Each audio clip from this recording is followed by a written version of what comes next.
સુરતના સારોલી વિસ્તારમાં આવેલી અંબિકા ઇન્ડસ્ટ્રીઝમાં ગત રાત્રે ભીષણ આગની ઘટના સામે આવી છે। આગ લાગતા વિસ્તારમાં અફરાતફરીનો માહોલ સર્જાયો। સદનસીબે આ ઘટનામાં કોઈ જાનહાનિ થઈ નથી। મળતી માહિતી મુજબ સારોલી વિસ્તારમાં આવેલી અંબિકા ઇન્ડસ્ટ્રીઝમાં રાત્રિના સમયે અચાનક આગ ભભૂકી ઉઠી હતી। આગની જાણ થતાં જ ફાયર વિભાગની 9 ગાડીઓ તાત્કાલિક ઘટના સ્થળે પહોંચી ગઈ હતી। ફાયર બ્રિગેડના જવાનોએ સતત પાણીનો મારો ચલાવી ભારે જહેમત બાદ અંદાજે 2.5 કલાકમાં આગ પર કાબુ મેળવ્યો હતો।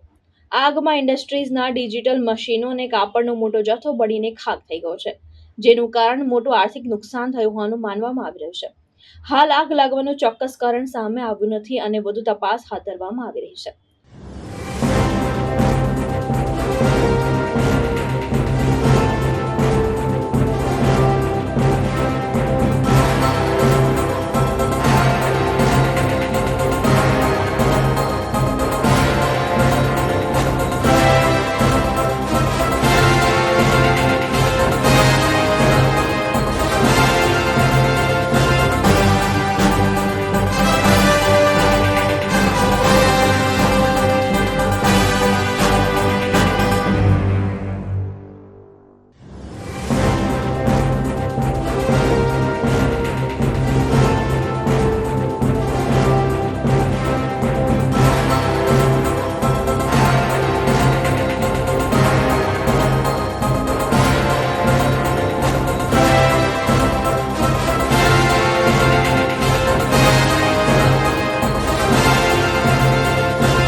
ભાવેશ ઉપાધ્યાય, દ્રષ્ટિકોણ ન્યૂઝ, સુરત।